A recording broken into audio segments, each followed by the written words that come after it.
Good morning, folks, and welcome to the workshop.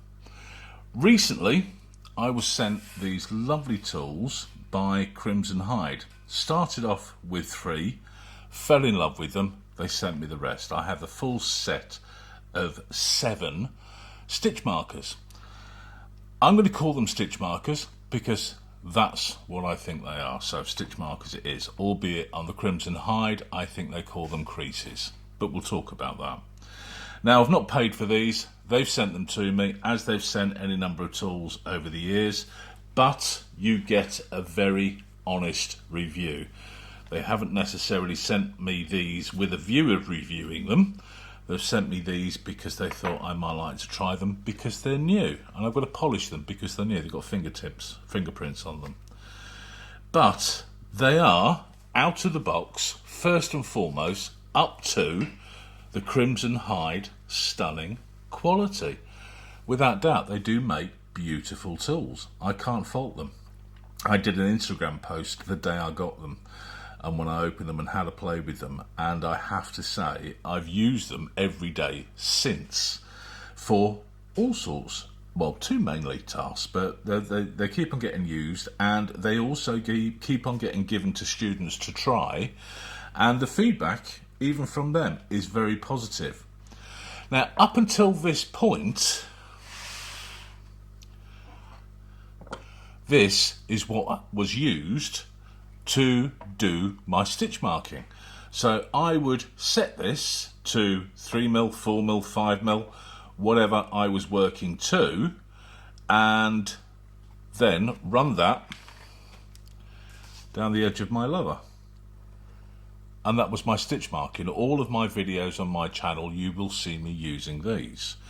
And these are the CS Osborne 6-inch dividers. They're adjustable, large and micro. Absolutely love them, but they're about £50. Now, you can, if needs must, press harder, and you can crease with them as well. You can heat them up. But what if we pick these up and do a 4mm stitch line and we get it absolutely bob on? What if you're then using my pre-pricking technique and you've used them for something else, pick them up, go to set them to 4mm, and you set them to 4.2 or 3.8, and all of a sudden our stitches no longer line up? You've got to be careful and you've got to be accurate with them. In addition to that, if you have a number of them, which I do because I use them for different jobs, you pick the wrong ones up and mark, there's a mistake to be made. So having something like this that's fixed is without doubt a bit of a boon, because you pick up the number 5 and it is the number 5. Now that gives a beautiful line. However, we turn it over, that gives a much sharper, smarter line. We turn it back and press harder, we get a different line again. Just there. 3 different options in one tool. We'll get to that. They come in 7 sizes. So here I have the 2, 2.5, 3, 3.5, 4, 4.5 and 5mm options. Most of your stitching, most of my stitching, tends to be between 3 and 5. So that range fits beautifully. But we've got the 2, 2.5, and if we're doing watch straps or something delicate, these will come into their own. Especially given the fact that they are fixed, we are going to get more consistency from them. Now, they are made from the same steel that their irons are made of, DC53 steel, and I believe that's tooling steel, but I will be corrected on that. The cost, each one is 40 Singapore dollars. That equates to 29 US dollars, 27 euros, or 23 pounds. You can't argue with that. You really can't argue with that. That, and I do appreciate it's adjustable, so within this tool you get all of these. You're looking at £50. Some places I've even seen sell for up to 80. But 50 to 80 pounds, 50 is a sensible price, 80 is not. But it does everything but you've got to be super accurate, and if you get somebody messing with it or open up the big one and it moves while you're doing it, you're looking at introducing marks to your leather you don't want. These remove that. I'm selling them, aren't I? I'm reviewing them. I'm actually really happy with them. I've used them every day, and I'm getting on really well, because you pick up the number 4, it's number 4. You pick up the number 3, it's number 3. Nothing changes. Dead easy to spot, and yes, if your eyes are funny, you can do what I've done with my irons and colour code them, so you know which way you're going with your colours. You can set green as your 4 if that's your standard, red as your 5, blue, whatever. You can have a lot of fun with them if you want to, but they work, and they work very well a number of different ways. Now, the teeth are highly polished. I'm going to use the word sharp without it being sharp. Now, I can run my finger over it and it's not cutting, but it is sharp. If I were to really apply some force to this, I think I could make it go through the leather. Yeah, I'm pushing so hard I'm distorting the leather. But yes, I can actually cut the leather off, having it point down. Truth be told, we wouldn't even do that with a divider. But what that means is the line that you get is incredibly fine and, more importantly, incredibly accurate. Now, I'm using that point down. So there's a curve to this blade and it comes down. So that's logo down. So that gives me a very light line. And if we take the power away from what we're doing, we increase the accuracy. So that encourages you to take the power off. You do not need to mark heavily, even with a piece of card, when we're creating templates. That is incredibly light. It's not damaging the card, but it is really visible. On camera, you may not be able to see that, but I certainly can, and I can see that well enough to follow with a set of irons. If, however, I wanted a heavier line, I can turn it over, logo up. And this is where they are beginning to call these irons creasing irons. Personally, I think that's a little fine for a creasing iron. But for £23, I could buy 2 of these. I could leave one as is for my stitch marking. I could then soften that edge up a little bit more and make it more like a purse crease. Now, they don't make these anymore, but if you find them, you're looking at £50–60. And you tend to grind these to get the size of line, probably better off on a piece of leather, to be fair, to get the size of line that you want. So here, we have quite a broad line. That's totally achievable with this. If you were to polish that tip off a little, that would broaden it up, and that would give you a much broader line. All of a sudden, we have a creasing iron. I would be reticent about applying heat. Apparently you can do, but as soon as we heat this tip up, metal is a really good transference of energy, so that heat is going to come up to your hand. That's going to get hot really quickly. You're going to have to cover that in leather if that's what you're going to do. But it does work if you want a cheeky little purse crease. So let's say, for argument's sake, we're doing a row of holes at 4mm. Oh, there we are. Run off, Nige. We're doing a row of holes at 4mm, and we put our irons on there. We can perhaps pick up the 2. And that 2 now can be representative of our purse crease between the edge of the leather and our stitching. Perhaps even come over a little bit more with a 2.5 and just come in that little bit further. That's just broadening that line slightly. I'm pressing quite firmly there, and that gives a lovely purse crease for delicate items. So let's just do that a little closer with a lighter leather. So if we do our stitch line at 4mm and then pick up our 2 and then have it the other way round, we can then go a little firmer, and that's a beautiful little crease. That really is. And I would imagine on shoulder, you wouldn't necessarily need to heat that too much. But if you were working on chrome and bridle, then you would have to. So you then have to look at the possibility of wrapping the handle so you're not burning your hand. So which iron we're using can influence how we use the tool, I think. So if we went for the European style, I would be inclined to have the logo down. That, I would say, is the sharpest mark and by far the finest mark. Very light. It's not cutting the leather, even though you saw me use it as such. But at which point then we can now straddle that line with our tooth, and we can see really clearly each tooth sitting either side of the line, because the line is so fine. And we have a beautiful set of holes, very, very accurately placed. The more accurate we are with our irons, the better our stitching looks. The better our stitching looks, the better our item looks, and so it goes.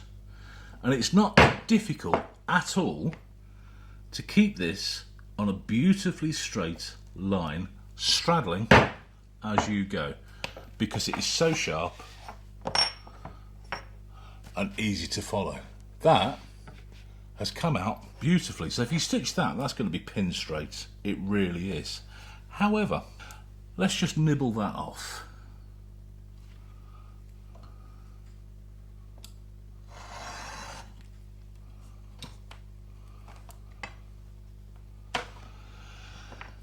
Let's say you're not using the European style.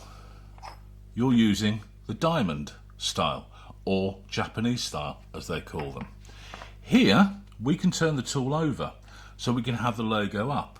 This gives us the ability to actually apply a deeper line, because we can go in a little further. What happens here, and this is fantastic if you're not that accurate with the other way of doing it, what happens here, because these teeth go to a point, that point actually settles in that line. That's locked in. So I don't have to worry about straddling. I can actually feel that iron locked in to that groove. So I can now give it a tap and have a look and see that they sit on there absolutely perfectly. Exactly the same again. Far less heartache, far less opportunity for error, and much quicker, because you are spending less time hunting for that line. So if you are using the Japanese or diamond style of iron, you can create a deeper groove with this and it will settle on. I wouldn't try and create a deeper groove point down. That's where I think it may begin to cut. Logo up, which is the fashion that they say to use it for creasing, that is going to give you a lovely little groove to lock onto your stitching. What's not to love? It's not going to be a huge review. It really isn't. The steel is the same, the design is the same, a little bit longer, but that feels lovely in the hand, feels like a pen. And when you're running round, absolutely gorgeous. What I have found on a couple of occasions, because I've got quite a scarred board here, I've got the left hand is face down, so I've got the fine groove. So here I've got a groove. So if I put that there, what I can find is I can come down, if I cross it, if I come down, sometimes it picks up the groove and it follows the groove. Now it's running off because this is so sharp, it's fell into the groove and now it's pulling my line out. So I have to make sure that either I'm not applying so much force that I can pick up that groove, or I turn it over and have a smoother side. Another option, I'm left-handed. The simplest thing for me to do would be to keep the right hand one sharp and just soften off the left side. But I teach right-handed students, so I'd have to do that with a separate set. That would stop the groove. But if you are finding when you're doing nose down and you are getting that travel following a groove on the board, you're a right-hander or a left-hander, then just soften off the tooth that sits on the board, because you're going to be using it the same way every single time. And when you turn it over, it's a different matter anyway, because it's much softer on that side. But the versatility for adjustment is there. You can do that, and if I were the only person using these, that's certainly something that I would do, and that would prevent this left one travelling down grooves as it picks them up on the board, or the scars, because it would just ride over them. But the right hand one that actually makes the mark would continue to make the mark beautifully. But nonetheless, they're a dream to use. Very easy. And I've got the full set. So one big question is going to be, how do they work on corners? So let's create a corner. Because we do find, especially if we're using something like a crease that's quite big with a big head, getting around tight corners can be a little difficult. If we come down to a purse crease, we can put it up on its toe. That gets an awful lot easier. But then when we look at the toe of the purse crease and the tip of the tool, there's not really an awful lot of difference between the two. So one would suggest, when we come down to our corner, if we raise it up and gently turn our leather,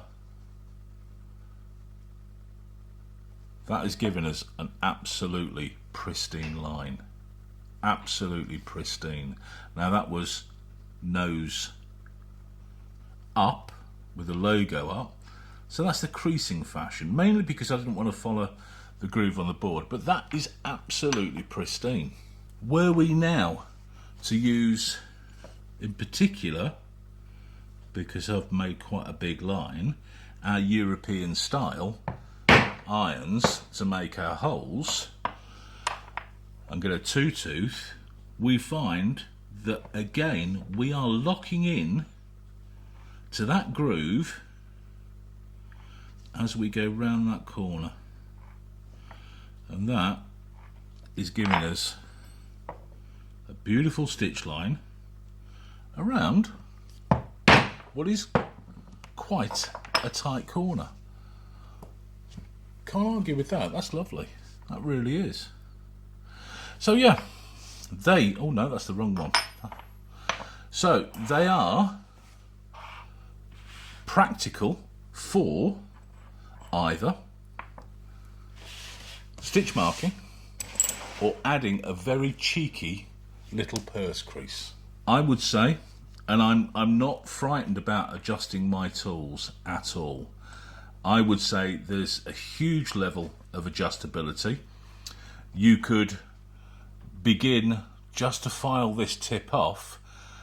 Because it's tapered, the more you take off, the fatter it'll get, and you can give yourself a much wider line.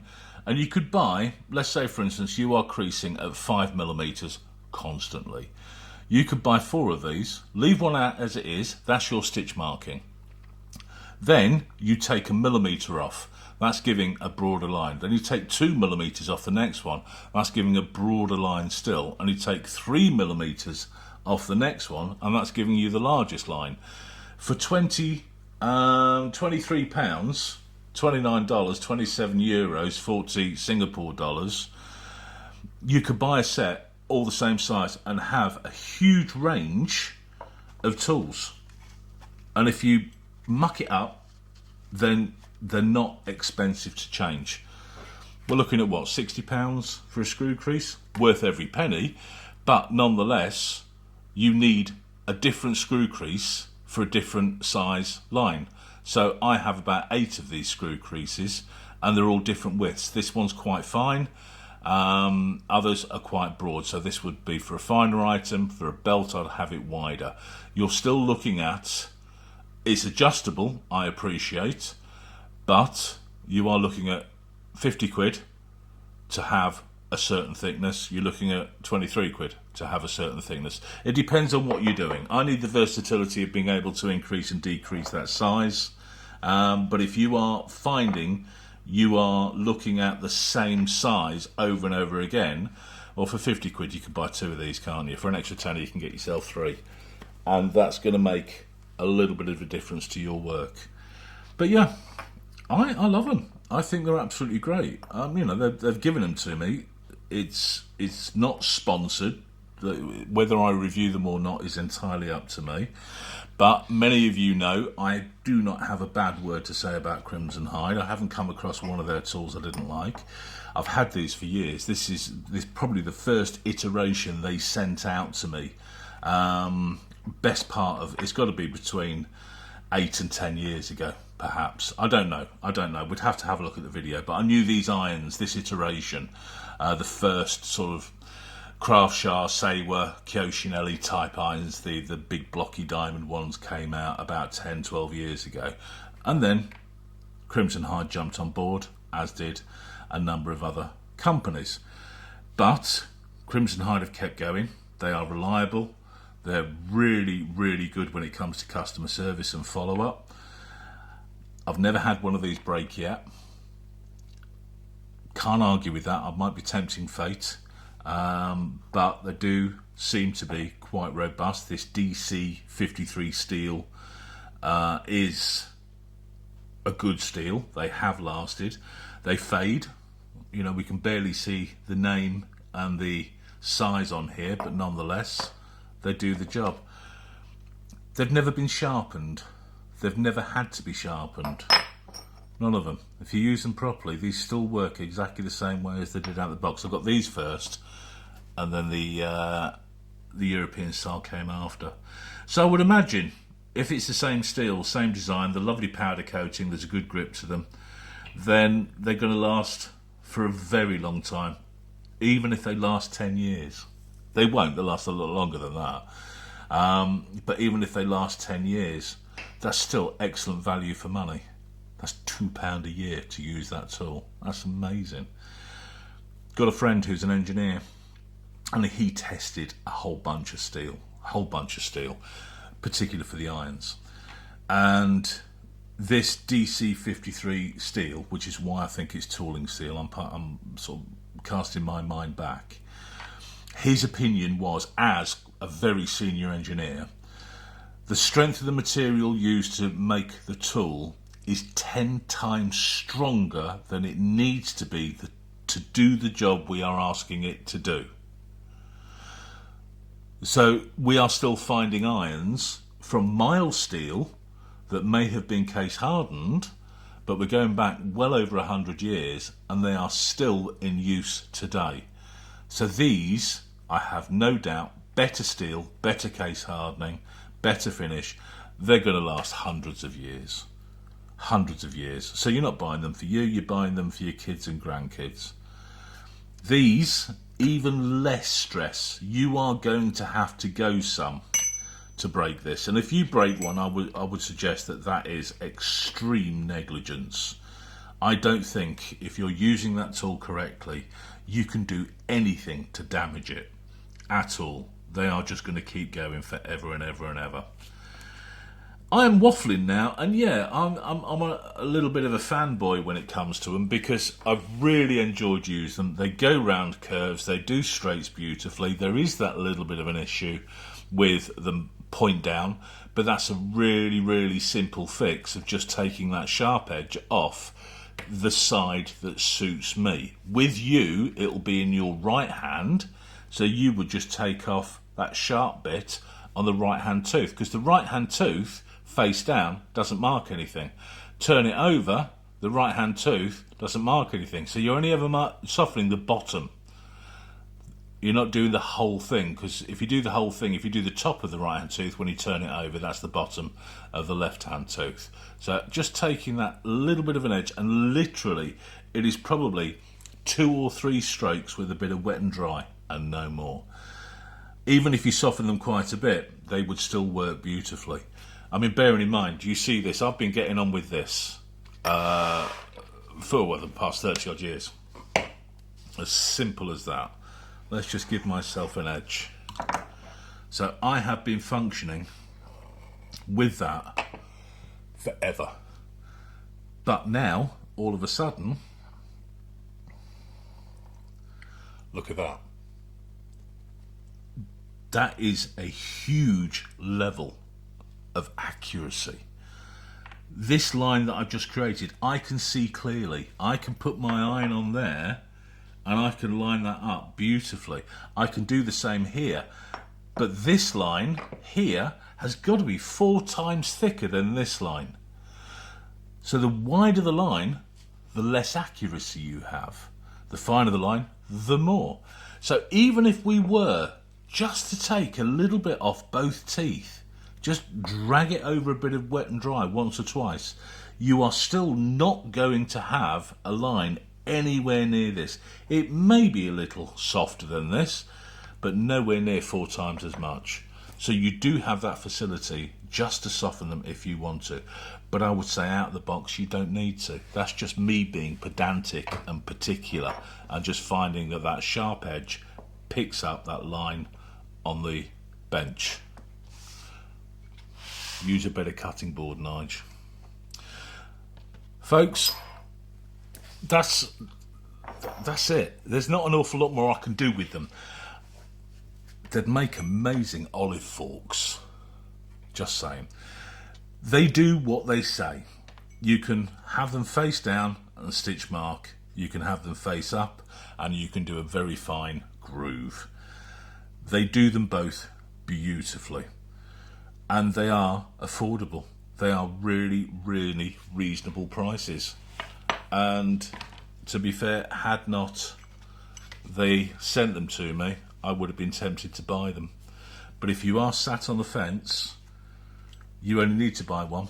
What is your most common stitch line? What is the one stitch line that you use the most?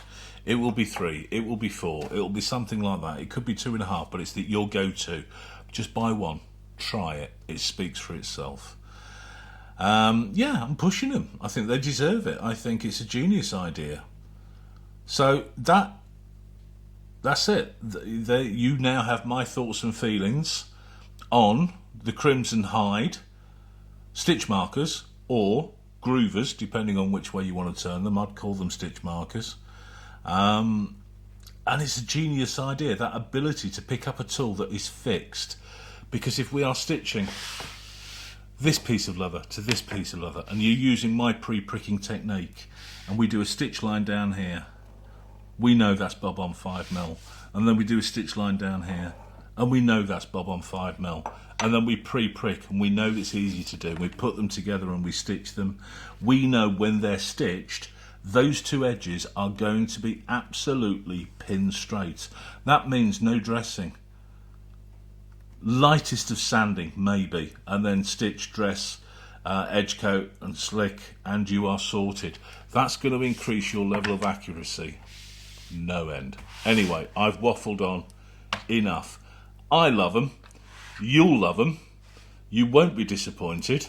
Crimson Hide are a cracking company. They're one of many, but on this occasion, they're the one that sent me the tools. I love them.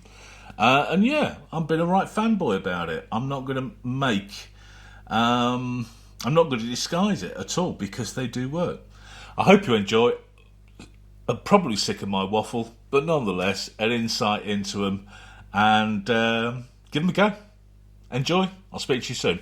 And if any of the techniques you're struggling with, come to Secrets in the Workshop, subscribe to that, and learn to do everything that you see me do in the videos properly. Take care, enjoy. Bye bye.